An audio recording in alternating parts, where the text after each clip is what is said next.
이번 사건은 CIA 이야기로 시작할 건데 주제가 세뇌거든요. 1947년에 CIA가 미국에서 설립한 첩보 기관이잖아. 미국이 괜히 강한 나라가 아닙니다. 다른 나라는 먹고 살 궁리만 하고 있을 때 얘네들은 각국의 사람을 심어가지고 정보를 수집해 왔어요. 당장 이 정보들이 자국의 이익으로 오진 않지만 전시 상황이 오거나 아니면 외교적으로 나중에 언젠가 활용할 수 있는 순간이 올 거라고 생각한 거지. 그 언젠가가 하나둘씩 결국 오니까 미국이 강해진 겁니다. 첩보 활동은 뭐 우리나라도 해요. 지금도 하고 전 세계 많은 나라들이 되게 합니다. 하지만 미국이 좀 먼저 했고 가장 잘하는 분야다 보니까 상상할 수도 없는 과학기술에 자금력, 인적 자원까지 더해지면서 매일 작전을 수행하고 요원들도 꾸준히 양성하고 있습니다. 이러니 못 따라가지. 이런 최강이라도 CIA가 외부 세력에 공격받은 적이 있어요. 1983년 레바논 베이루트에 미국 대사관이 테러를 당한 거야. 자폭 공격이었어. 이슬람에서 폭탄 900킬로를 차로 실어 터트린 겁니다. 이게 되게 유명한 사건이거든요. 이때 미 해병대원 63명이 사망했고요. CIA 요원도 8명이나 포함되어 있었어요. 최정예로 양성한 요원 8명이 한 번에 사망하는 거는 CIA 역사상 거의 없는 일이에요.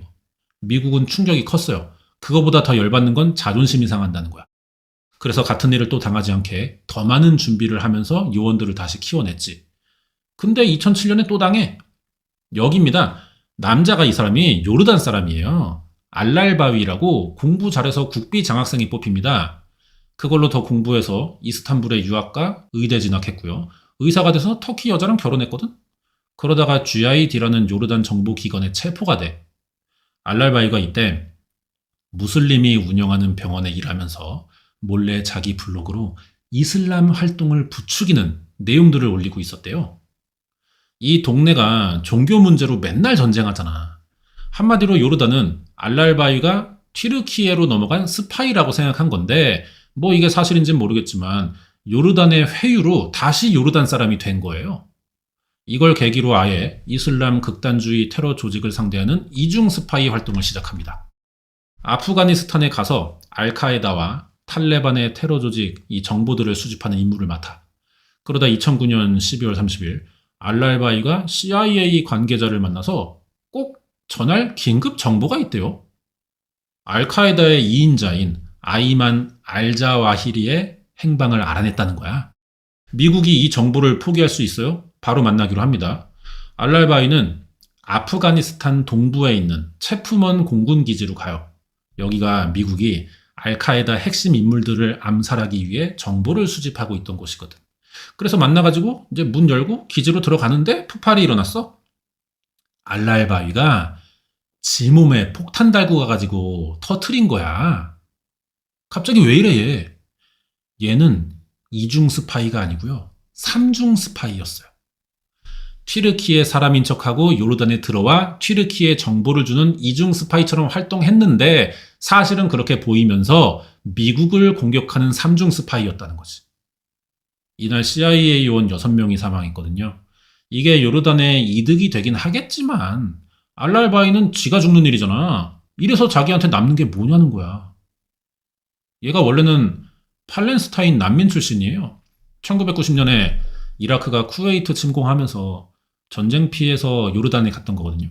근데 뭐 어느 나라나 난민을 뭐 자국민처럼 받아줘? 국가는 받아준다고 하는데 국민들이 다 그러진 않잖아. 핍박받으니까 살아남으려고 이슬람 극단주의 사상을 가진 것처럼 충성을 맹세한 거예요. 근데 이 새끼가 어느 순간부터 너무 과몰입하는 거지. 미국에 대항하는 성전에서 전사하고 싶대. 살아남으려고 마음에도 없는 충성을 맹세해놓고 왜 이러냐고. 알랄바이가 테러 저지를 때 미국의 알자와히리의 위치를 준다고 했잖아. 이 사람도 이집트의 외과 의사예요. 아니 존나 엘리트로 잘 먹고 잘 살 수 있는데 그 종교가 뭐라고 가족 다 포기하고 자기를 희생해가면서 국가를 위해 충성을 할 수 있냐는 말이에요. 무슨 일본이 태평양 전쟁하듯이 국가가 군인에게 희생하라고 명령하고 이걸 또 미련 없이 따른다는 게 저는 개인적으로 사실 제 가치관으로는 이해가 안 되거든요. 국가가 있어야 국민이 있고 국민이 있어야 국가도 있는 거야. 상부상조 관계야. 근데 이 연결고리가 깨지는 거잖아. 왜 이런 일이 생길까 생각을 해보면은 이거밖에 없습니다. 종교에 세뇌됐기 때문에. 이거 말고는 합리적인 생각을 할 수가 없어요. 종교라는 게 뭐 어떤 속성을 가졌는지 잘 모르겠지만 우리나라 사이비 종교도 막 교수, 의사 이런 사람들이 가입돼 있는 거 보면은 머리가 좋든 나쁘든 지적 능력, 학식 수준 이런 것과 세뇌는 좀 별개라는 생각이 들어요. 이런 걸 우리가 외부의 시각으로 보면은 하나도 이해가 안 됩니다. 솔직히 당하는 사람들도 왜 저러나 싶잖아.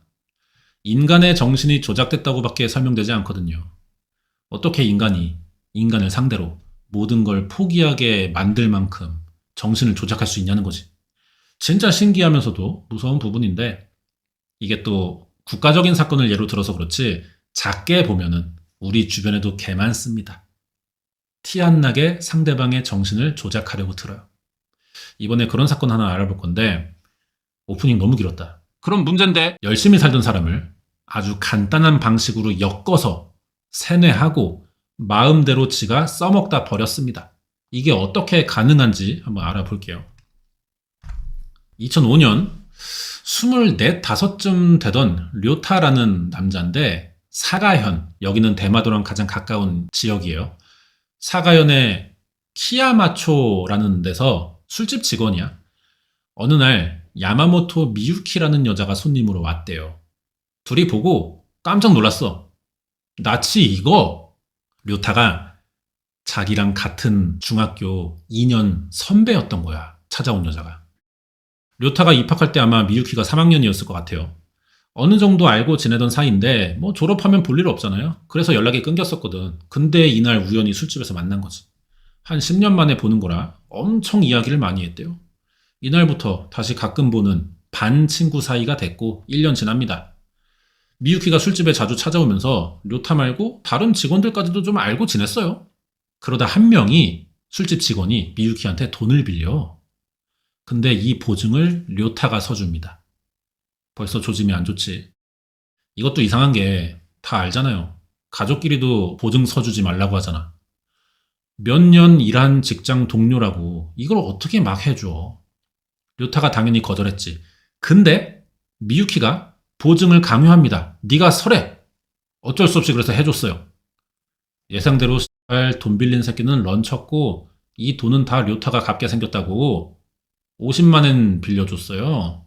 우리 돈으로 500이야. 빡치지만 뭐 못 갚을 만한 게 아니잖아. 500으로 뭐 인생 망해? 그 정도 돈은 아니란 말이에요. 하지만 당장 갚을 돈은 안 돼가지고 료타가 투잡을 해. 밤낮으로 일한다고. 한두 달 못 갚았거든? 그러자 미유키가 이게 뭐 하는 여잔지 어디서 야쿠자를 데려오는 거야. 이 사람이야. 다나카라고. 다나카의 등장으로 상황이 점점 이상해집니다. 야쿠자가 술집 찾아와서 돈 갚으라고 난리치니까 료타가 일할 수가 없어요. 잘렸어. 그러니까 다나카가 얘를 조선소에 보내네. 조선소가 힘들지만 임금이 좀 센 직종이잖아요. 근데 일해보니까 생각만큼 안 줘. 그렇다고 급해 죽겠는 료타가 또 마다할 순 없겠지. 자기 처지에. 일단 일 시작했는데 조선소가 뭔가 야쿠자랑 연계가 돼 있나 봐. 일하는 족족 료타의 월급이 미유키에게 들어가는 겁니다. 아무래도 씨발 미유키는 사채업자 같아. 이자도 계속 불어나요. 원금을 까지도 못해. 생활비도 없습니다. 료타가 그래서 이 와중에 미유키에게 또 용돈을 받으면서 살게 됐어요. 대신 조건이 있대요. 미유키가. 가족과 연락 금지래. 그럼 료타는 이제 빚 갚느라 조선소에 갇혀서 가족과 분리되고 돈이나 갚으며 사는 신세가 된 거지 뭐. 이거 노예 만든 거야 지금. 미유키란 여자가 좀 사람 피 말리는 재주가 있는 것 같아요. 가족과 연락을 막은 이유가 뭔지 알아? 료타 집에다가는 아들이 빚에 쫓겨 실종된 것처럼 속이려고 그랬던 거죠.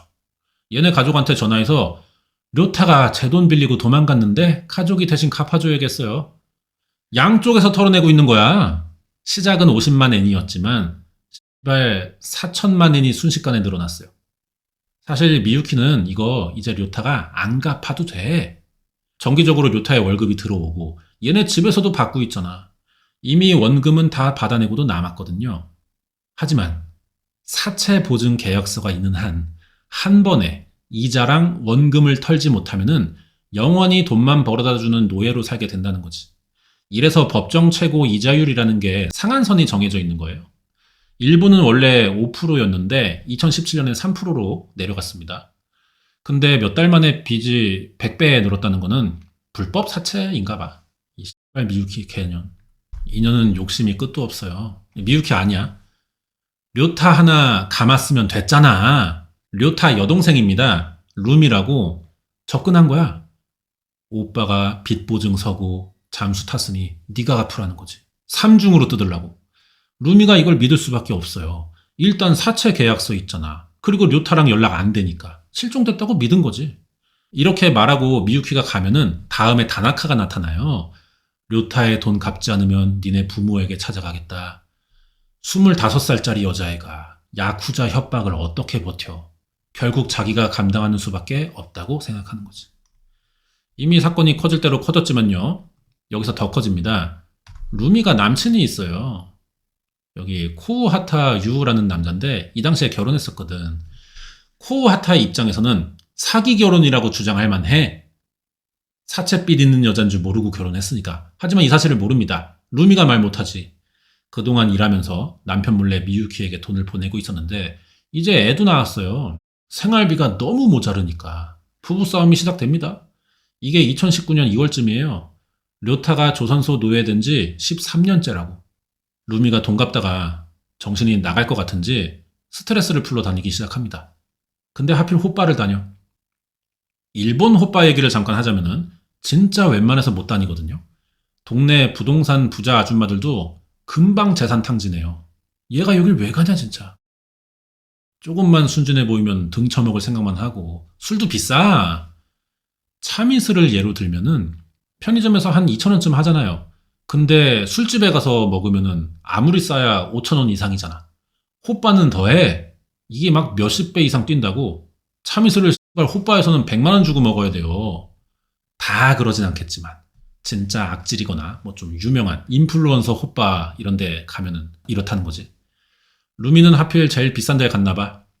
여기서 레알 다나카에게 감겼어. 미유키에게 줄 돈도 없는 게 이제 술값도 빚지기 시작하네. 도저히 갚을 수 있는 수준의 금액이 아니야. 하는 수 없이 엄마에게 연락해 돈을 빌립니다. 얘도 이걸 몇 년 반복했대. 루미가 무슨 사이비 종교에 세뇌된 것처럼 알아서 가족들에게 돈을 받아다 주는 거야. 료타 월급 따박따박 들어와. 루미도 가족들 피 빨아 돈 갖다 바쳐. 가족은 자식들 이러고 있는 것도 모르고 자기들도 갖다 바쳐. 세 군데서 그냥 미유키가 자동 사냥 구조를 만들어 둔 거죠. 자, 그럼 이제 미유키의 쌍판을 보자고. 2년인데 얘의 생활은 어떠냐? 37입니다. 돈 많으니까 옆에 있는 남자가 이제 남친인 것 같아요. 21살이래. 호빠 다니고 동거하는 사이고 둘 다 제대로 일해본 적이 없어요. 알아서 돈 갖다 주는 사람들이 있으니까 그 돈으로 놀기는 하는 거지. 이 새끼들 주변 조사하면서 경찰이 X라는 사람을 만났어요. 몰라, 씨발 이름이 X야.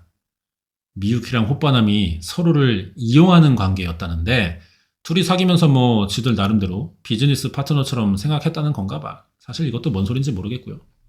얘 아빠부터가 야쿠자 간부래요. 미유키가.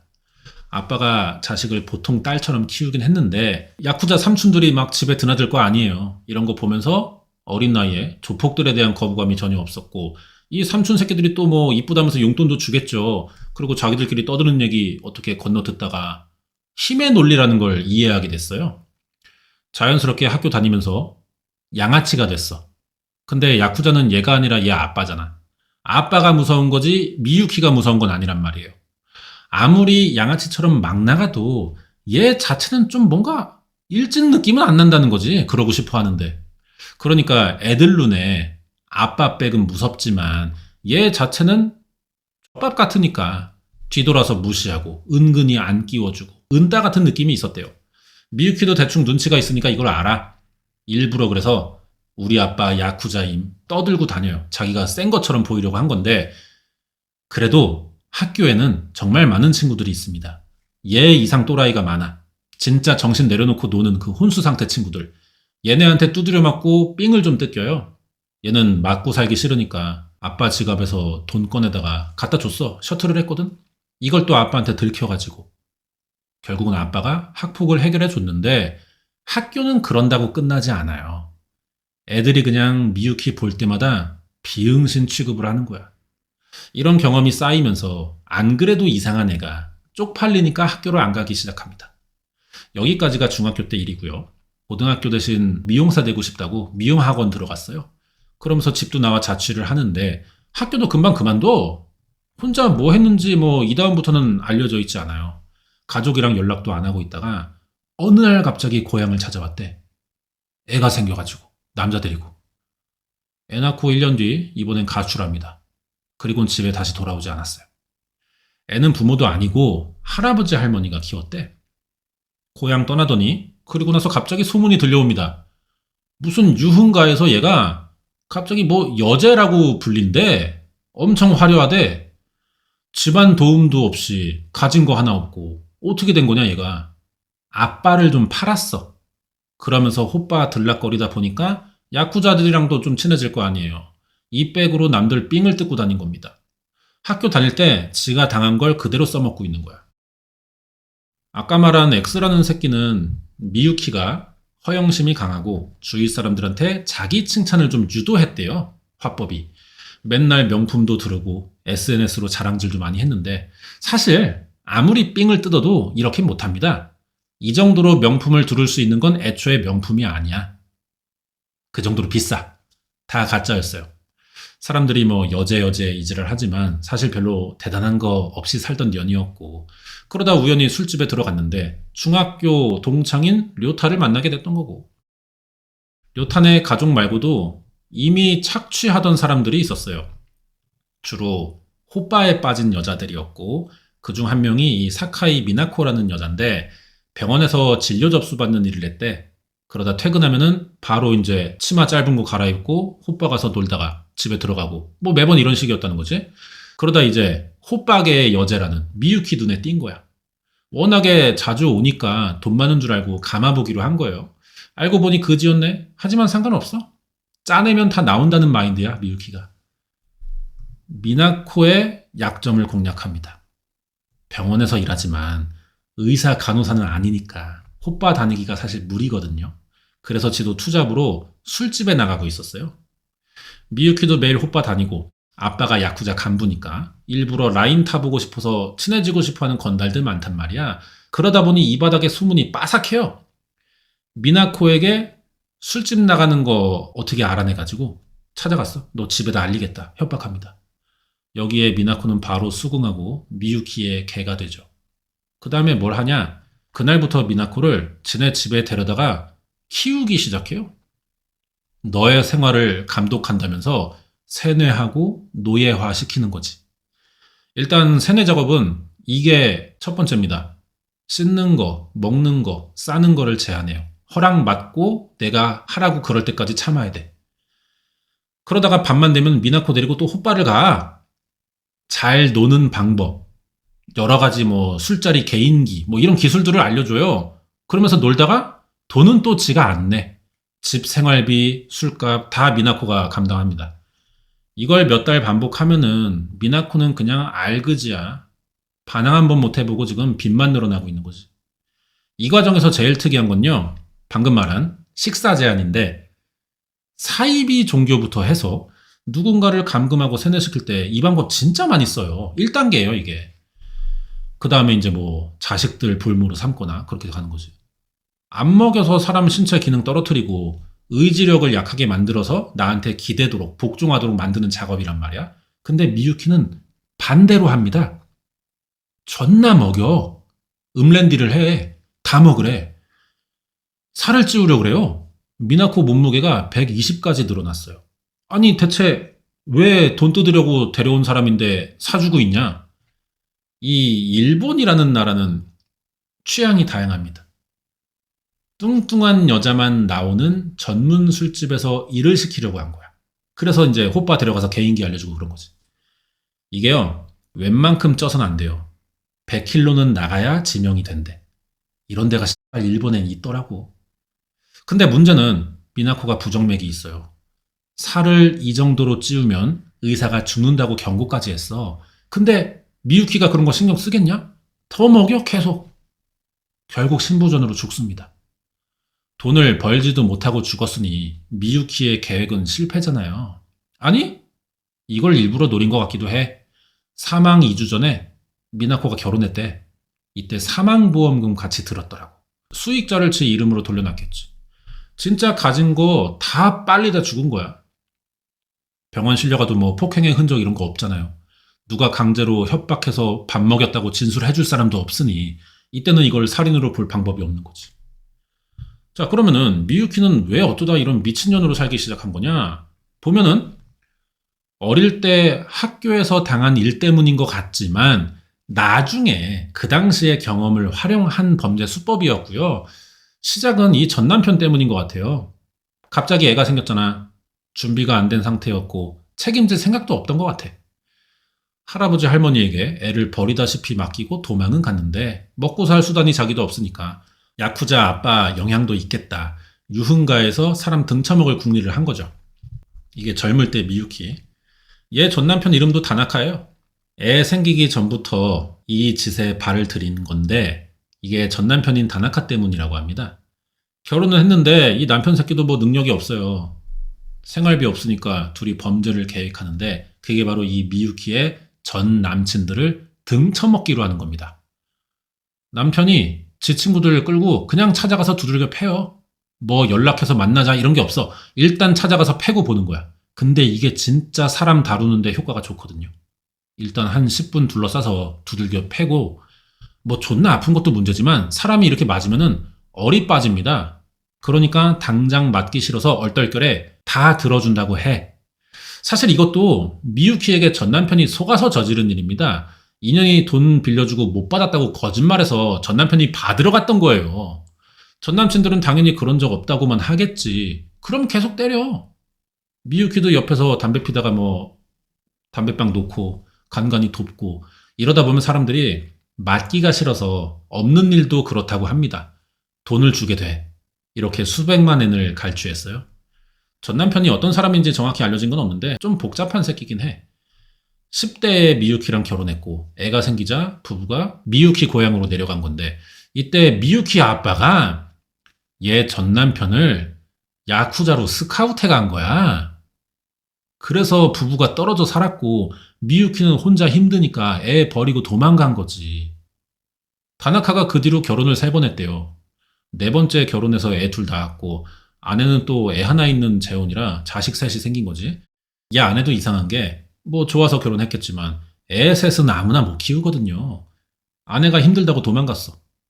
여기에 화가 난 다나카 전 아내의 자식을 때려 죽였고 10일 뒤에는 이거 이대로는 사는 거 힘들다. 다 같이 죽자. 그래서 3살, 2살인 지 새끼들 목 졸라 죽였다가 지만 살아남고 경찰에 체포됐어요. 이걸로 무기징역을 받은 새끼입니다. 이게 이제 뚱뚱해진 루미, 료타 동생이지. 다시 처음에 이 얘기로 돌아가자면은 이 사건은 그럼 어떻게 알려진 거냐? 루미가 갑자기 집에 전화해서 교통사고 냈으니 합의금으로 400만 엔을 달라고 엄마한테 부탁한 거야. 딸이 그렇다니까 뭐 주긴 했는데 나중에 요즘 하도 돈 달라는 게 이상해가지고 한번 알아봤어요, 엄마가. 사고 낸 적이 없어. 그래서 뒷조사를 해봤죠. 사설탐정 고용해가지고. 딸이 2달째 회사를 안 나가고 있대. 루미의 가족은 이제 뭔가 이상하다. 우리 아들도 실종된 마당에. 경찰서 찾아갔어요. 여기서 또 경찰은 아유 뭐 가족 일인데 알아서들 해결하셔야지. 뭐 돌아오지 않겠어요? 돌려보내.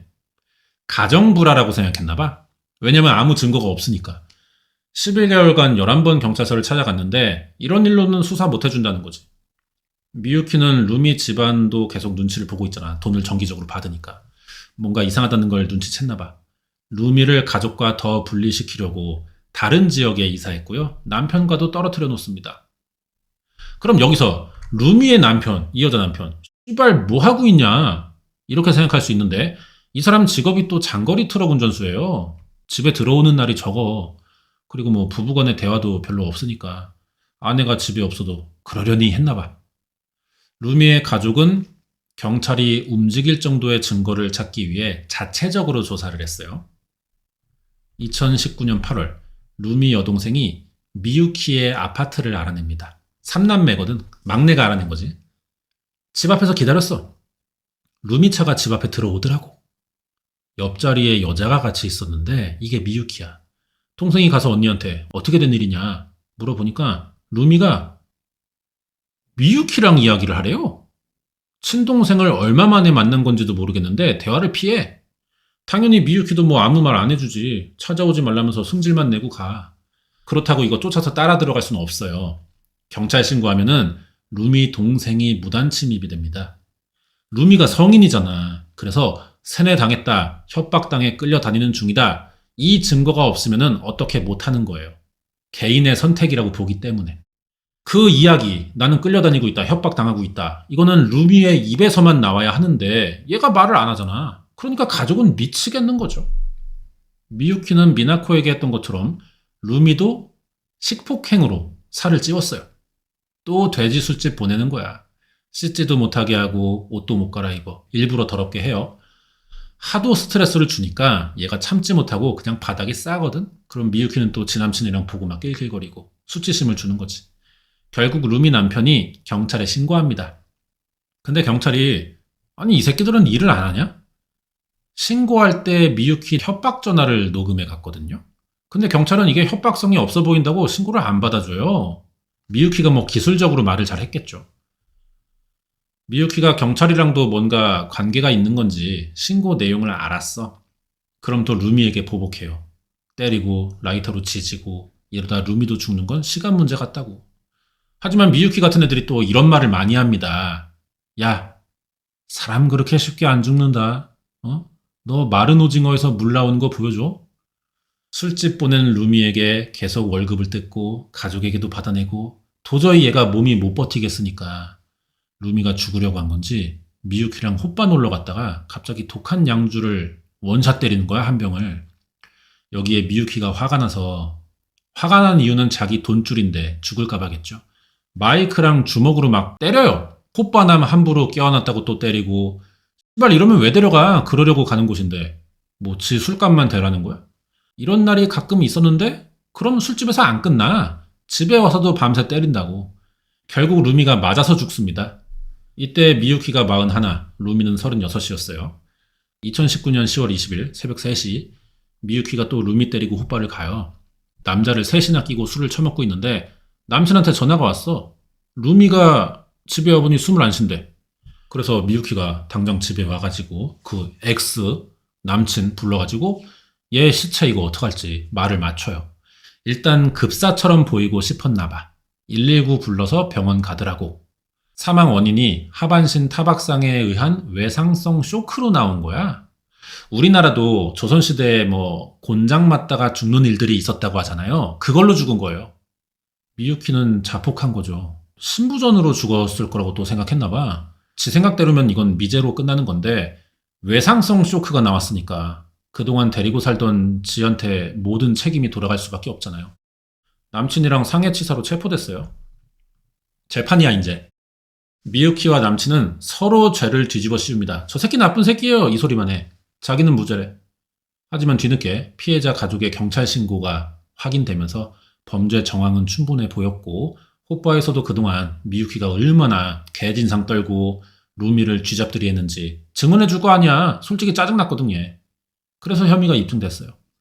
판사는 상해치사 중에서도 유례없는 악질형 범죄라면서 미유키 22년, 남친 15년 선고합니다. 체포할 때는 사체 유기였거든요. 근데 부검하면서 사망 추정 시간대가 나왔고요. 이게 신고 시간이랑 또 너무 차이가 나는 거야. 그 사이에 남친이 미유키에게 죽었다고 전화도 했었잖아. 말 맞추느라 죽은 걸 알면서도 하루 동안 집에 놔뒀다는 사실이 확인된 거잖아요. 이런 생각으로 검사가 사체 유기의 혐의를 둔 건데 결국 신고가 늦었어도 119를 자기 손으로 눌렀다는 점에서 그거는 무죄가 나옵니다. 공갈, 갈취, 협박, 세뇌, 폭행만 입증된 거예요. 검찰이랑 미유키 다 항소했어? 나 형 많다, 얘 형 적다. 근데 고등재판소는 이 정도면 타당인화문이다. 형 확정됐고요. 미유키 도와서 협박하던 야쿠자 다나카는 징역 2년, 집행유예 4년 받습니다. 그리고 한 1년 빵에 들어가 있다가 2022년 8월 3일 오후 7시 40분이래요. 간수가 확인해보니 미유키가 쓰러져 있는 거야. 방금 날짜 시간이 왜 이렇게 정확한지 알아요? 사망 선고 시간이거든요. 죽었어? 얼탱이 없게 코로나 걸려서 죽었어요. 2021년에 전 세계적으로 코로나에 죽은 범죄자들 꽤 많거든요. 그래서 공소권 없음으로 끝난 사건들도 많고요. 잡아서 형을 내려도 이게 사실 시간은 걸리겠지만 사형 나왔으면 집행까지 가야 완전한 사건 처리가 되는 거란 말이야. 죄를 입증은 했는데 이 처벌하다 말면은 완전한 게 아니잖아요. 근데 이 씨발 코로나 때문에 사람 죽이는 새끼들이 지들은 그냥 병 걸려 뒤진다고. 병 걸리는 건 사건이랑 상관없는 일이잖아요. 뒤지긴 했는데 죄를 받다 말고 끝난 거니까 이게 씨발 정의 구현이 된 건가 싶긴 해요. 이런 사건이 있었습니다. 이제 이 사건의 핵심 키워드가 세뇌인 건데 이런 세뇌시키는 사건들을 보면은 남의 정신을 조종한다는 게 우리가 느끼기에는 간단하지 않을 것 같잖아요. 근데 의외로 얘처럼 학력 낮은 새끼들이 이럴 때가 더 많습니다. 그래서 뭔가 똑똑해야만 할 수 있는 일은 아닌 것 같고 타고난 천성인가 봐. 이런 성격을 가지고 태어나는 사이비 만드는 새끼들처럼 남 휘두르는데 재능이 있는 거지. 미유키도 좀 이런 쪽의 사람이었던 것 같아요. 그리고 그거를 범죄로 악용한 거고. 그렇습니다. 아유, 개새끼.